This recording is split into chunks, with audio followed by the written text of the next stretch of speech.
Hello! What's up mga kapitbahay?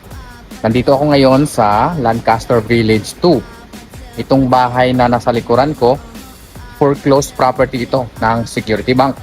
At murang-mura lang ito dahil ang presyo nito 2.9 million lang mga kapitbahay. Kung kayo naghahanap ng malapit sa Metro Manila, ito na po. Kasi ang location po ng Lancaster Village 2 or LV2 ay nasa Imus lang. So around 30 minutes na sa Pasay, Molobesia ka na or airport. Ano pang hinihintay nyo? Baka ito na yung bahay na hinahanap ninyo. Tara! Ito ang Kulin model foreclosed property ng Security Bank dito sa LV2, Alapan, Imus, Cavite. Pakita ko lang saglit yung kapitbahay. Ayun. Pina-extend niya yung kanyang unit hanggang sa kanyang property line, pinasagad niya. Ang lot area ng unit na ito ay 102 square meter and the floor area of 62 square meter. Panalo po kayo dito kasi ang presyo ng unit na ito 2,910,000 pesos lang. Kapag binili nyo po ang Kulin model sa developer, ang minimum lot area ay 80 square meter lang, 5 million na po kapag binili nyo ito sa developer. By the way, as is where is po ang ating property, no? Bawal po sa mga masiselan.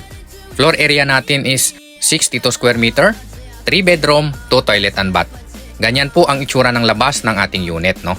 Dito sa may harapan, ito yung magiging lanay ninyo. Malaki ang inyong lanay. So kung may mga bata kayo or may mga anak kayo na mahilig maglaro, pwedeng-pwede dito kasi malaki yung space sa harapan. Dito sa tagiliran, ito yung magiging carport natin. Kasyang-kasya ang dalawang sasakyan dito. SUV or sedan, kasya kasi malaki po ang lote ninyo, 102 square meter, no? Ayan, ganyan yung itsura ng ating bahay. Marami lang siyang damo at halaman kasi hindi pa natitirahan ngayon ang unit dahil matagal nang umalis yung previous owner, no? Wala tayong caretaker. Ito yung magiging service area at laundry area ninyo. Malaki po dito. Kaya ilipat nyo yung inyong dirty kitchen para may space kayong maluwag sa loob. Pagpasok natin sa unit, ito yung itsura. Total makeover talaga yung gagawin natin dito. Nabanggit ko kanina, bawal po sa mga masiselan kasi luma na yung ating property. Ang binibili natin talaga dito, actually ang location, kasi napakaganda ng location natin dito. Ito yung magiging dining area ninyo kasi ito yung kitchen, ito yung toilet and bath sa baba, no? Maganda kapag binili nyo ito kasi malapit sa lahat. Andito lang ito sa likuran ng Unitap, malapit sa palengke, malapit sa airport, around 30 minutes lang kasi Imus lang po ito. Ayan, maluwag po ang ating living area.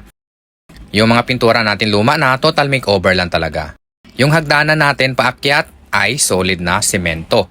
Hindi siya basta-bastang iaanayin kasi semento ito, solid.